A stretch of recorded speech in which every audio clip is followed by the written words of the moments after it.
My name is Ken Soehner. I'm Chief Librarian at the Metropolitan Museum, and my topic is books. Last winter, I was working one Saturday in what we call the book cage, where we lock up some of the rare books. I'm working away, and my daughter, who's 11, she's sitting on a book truck, paging through a book herself, and she leans back, takes in a deep breath, and says, "I love that smell." At that moment, she was partaking in a tradition. Each library has its own distinctive smell. There's a lot of organic matter there, after all. There's leather and there's cotton paper, wood pulp paper, and stacks develop their own distinctive scent.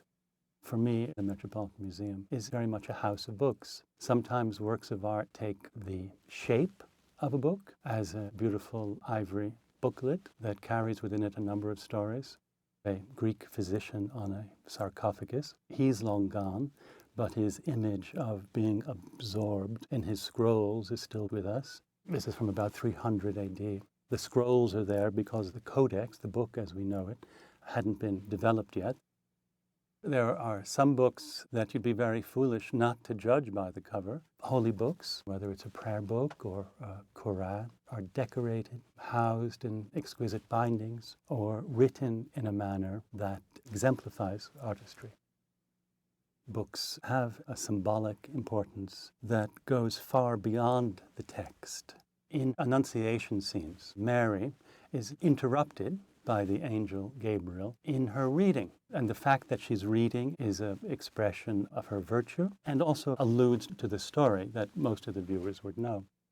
We also see the Christ child paging through a book with excited enthusiasm. It's not a book handling procedure that I recommend. In fact, it exemplifies all the ways that one shouldn't hold a book. Just last week in the library, I had to, with only a stare, but it seemed sufficient, admonish someone who was tearing through a book. Books are also vocational markers in portraits. They can be symbolic of one's worldliness, that one has traveled the world, that one has achieved the status of scholar. In the Bronzino, you see the figure holding a book where it seems as if there's mastery over just about everything. But there's not much worse, other than dropping it in the tub, you can do to a book than sticking your finger in the middle of it and squeezing it with the rest of your hand.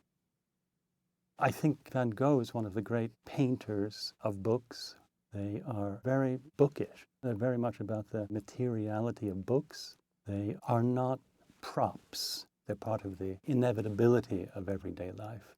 Oddly enough, they're very often not the sitter's books, but Van Gogh's books. It's the self-portrait, in a way, through his books.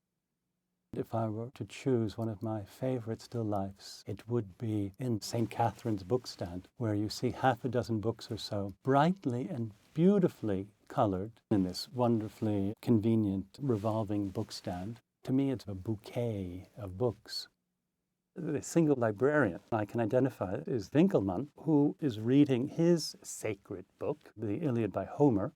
He had worked as a librarian as a part of his life, so he's an especially important figure to me. I think it's going to be many years before there's a formal portrait where the sitter is clutching his or her Kindle or iPad. I'm not at all concerned that the interest in the book is going to disappear. Of course, we're increasingly electronic, but the printed book is still essential to us.